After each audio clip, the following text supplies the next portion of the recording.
Sir, your millions from Netflix for no one knows what. Put it with the rest of them. Dad, do you have any cash for a cab? Oh, look. Grandma's on the money. I never noticed that before. I've always wanted to know how to make it. Is that too advanced? Tea is probably our most basic drink other than water. I'd love to know how to make that one, too. I'm sorry. I'm just really stressed. We're completely out of money. Maybe it's time we dip into your fortune from Suits. There is no fortune from Suits. I'm sorry.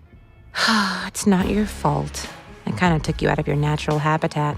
I'm surprised you're still breathing.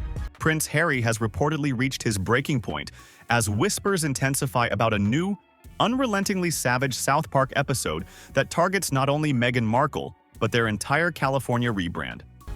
So you hate journalists? That's right. And now you wrote a book that reports on the lives of the royal family. Right. So you're a journalist. Well, you're not our fucking prince. You'll never be king. We hate your wife. Stay at home in your $29 million mansion, all right? No, the world's biggest victims right now are the Duke and Duchess of Netflix. And don't take my word for it. Sources close to the Duke say this time, he's not staying silent. Gone are the days of polite distance or diplomatic non-response. Harry is said to be preparing a deeply personal rebuttal, drafted not by a PR firm or legal team, but by his own hand. She wanted the crown, but didn't want to carry the weight. So now she's just shaking what's left of her credibility, and honey, it's not bouncing back. The first thing I do after I wake up is I meditate in front of a mirror and I tell myself I'm enough, but louder and louder and louder and louder until Harry wakes up on the sofa and goes to start my bath. The rumors swirling around the alleged South Park special describe it as a brutal parody of Meghan's spiritual influencer persona, taking direct aim at their lifestyle, their public image, and even their past moments of vulnerability. Insiders claim it includes a grotesque mockery of Meghan's pregnancy reveal. I think for me, it's just seeing the look on someone's face when you've really shown up for them and they're delighted to see you, or seeing that look of defeat in Harry's eyes every day. But instead of embracing the role, she treated it like a costume, something to wear when it suited her brand. Suits, suited, suits. Get it? Complete with sound baths, glowing orbs, and a six-figure gender reveal cake, all satirizing the couple's infamous Montecito-era content rollouts. The episode reportedly portrays the fictional couple, dubbed the Duke and Duchess of Delusion, as self-absorbed, performative, and wildly out of touch. And the poem's about how you feel about yourself. No, it's not really about me. It's written in the first person so that anyone can relate to it. It says the name Meg in it. You know, it's actually so funny that you think I'm the Meg. It's a different Meg. Step 1, stop performing. Not everything needs to be a content drop. Put down the iPhone, try something radical like, self-respect.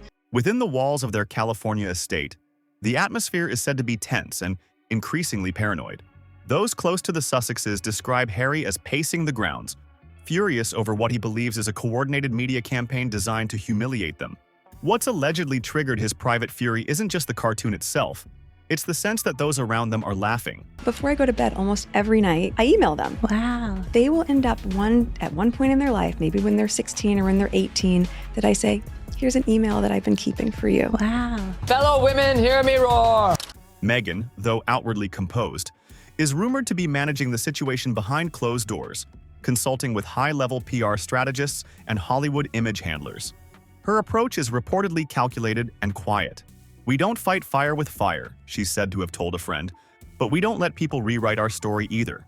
Her next move, according to speculation, Why jam, Tom? Why jam? Why jam, Does she want to be, seen as a traditional wife now rather than a grand humanitarian politico, Tom? I mean, if she does, good on her. I'm half winding you up now. You must know that. You must know that. might include a softly timed podcast appearance, a high-gloss editorial spread, or a quiet but deliberate rebranding move. The goal: to control the narrative before the public's appetite for satire drowns it entirely. The alleged contents of the episode are more disturbing than humorous to those close to the couple, according to several anonymous sources who claim access to early drafts or animation leaks. We have to get jobs. I have to start auditioning again. You were on the very famous show Suits, more popular in the States than even Friends, you told us. Yeah. Isn't it true, sir, that your questionable wife has her own TV show and hangs out with celebrities and does fashion magazines? What are you suggesting? Well, I just think some people might say that your Instagram-loving wife actually doesn't want her privacy. How dare you, sir? My Instagram-loving wife has always wanted her privacy! Meghan's character is introduced at a fake global summit as a visionary in diversity and empowerment, only to deliver a word salad of vapid catchphrases like alignment, optics, and spiritual capitalism, while a confused audience looks on in silence. In one scene, cartoon Meghan levitates on a yoga mat, declaring herself Queen of Compassion, while hawking overpriced empathy kits. Another supposedly features a parody of Harry chasing after her on a red carpet, begging to keep up, only to be brushed aside. For Harry, the mockery cuts deep, not just as satire, but as a reflection of how far he feels his image has fallen. A friend close to the couple described him as devastated and angry, not just about the ridicule, but Meghan, I'm begging you to stop now. What do you mean the stakes are this high? Who do you think you are? No, I don't want to cook again, Meghan. My God, take a break. Want respect? Try shutting up. about how it's reinforcing a perception he's fought for years to escape. The palace, meanwhile, has remained completely silent, and that silence is being interpreted by some in Harry's circle as strategic abandonment.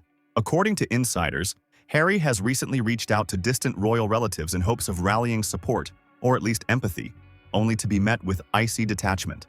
Within palace walls, the sentiment appears to be that this is Harry's battle, not theirs. By choosing silence, the royal institution avoids legitimizing the satire or reigniting headlines. But that silence, some say, is pushing Harry further into isolation.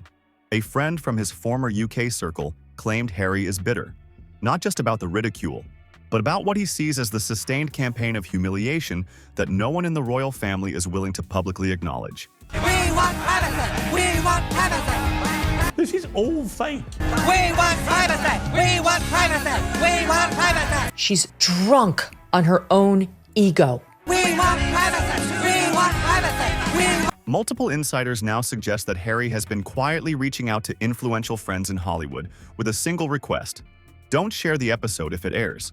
He's not demanding public statements of loyalty, just silence. But that silence, he reportedly believes, will speak volumes. The bigger concern behind the scenes is that someone close to them might have leaked sensitive information to the South Park team. Several NDAs have been reissued in recent days, and internal communications are reportedly being monitored by a newly hired tech consultant. There's talk of a mole, of betrayal, of cracks in the once tightly sealed Montecito media machine. The mood, one source said, has shifted from damage control to full-blown suspicion. People want to know who knew what and when, and who may have sold them out. Adding to the firestorm is a rumor that Harry is drafting a deeply personal letter aimed at a select group of media insiders and former allies. While the letter is said to avoid naming South Park directly, it reportedly lays out what Harry believes is a coordinated effort to degrade the values of family, parenting, and public service. It's a warning shot. Meghan talk about Harry and how much of a fox he is. He's also a fox, if you haven't noticed. My husband's very, very handsome. I mean, have you ever heard somebody have to try so hard to be like, put it out there? I'm not buying it. A red line in the sand, meant to signal that the ridicule has gone too far. Some say this letter could mark the start of a larger public move. Others say it may be Harry's last attempt to salvage dignity in an entertainment world that seems increasingly content to portray him as a joke. What's more, there are whispers, persistent and unconfirmed, that Harry is considering a solo appearance on a major streaming platform. Not a glossy documentary, not a heavily produced Netflix series. This would be raw, unscripted, and without Meghan. According to entertainment insiders, he's exploring the possibility of sitting down alone to speak openly about what's happening, what's hurt, and what he wants the world to understand about who he really is. Meghan is said to be cautious about the idea, reportedly fearing that going off script could lead to a narrative spiral they can't control. Some on Harry's team argue the opposite. That vulnerability may be the only thing left that can redeem his public image. Meanwhile, Meghan is said to be quietly calculating her next step. While she's telling people not to overreact publicly, insiders claim she's working closely with her image team to line up a potential response. That might mean a feature in a top-tier women's magazine, an emotional video message on motherhood and mindfulness, or a coordinated social rollout that recasts her as an ambassador of compassion. Whatever it is. Would you ever run for office? No. Never. No. Never. Never. Oh my gosh, I work so hard and I appreciate what hard work looks like. I like working hard. The timing will be no accident. One Hollywood agent who's worked with the Sussexes claims Meghan has already blocked out PR windows in case the episode drops. She knows the game, the source said. If they air that episode, she'll be ready with something soft, inspiring, and distracting. That's her strength. Still, even among her closest defenders, concern is rising. As satire becomes more vicious and public mockery intensifies, some question whether the old strategy of calm and curated can still work. The tide may have turned. On TikTok and Reddit, South Park-related hashtags are trending, parody clips are going viral, and the couple's once protected image is being transformed into a running internet gag. According to marketing analysts who track social sentiment, the Sussex brand has taken a steep hit. Where they once represented purpose and prestige, they're now increasingly viewed as symbols of overexposure, performative victimhood, and elite detachment. One entertainment lawyer claimed that while no deals have been officially terminated, a number of brand partnerships have quietly cooled. A major tech brand, insiders say, walked away from a podcast deal earlier this year, citing fears of public backlash.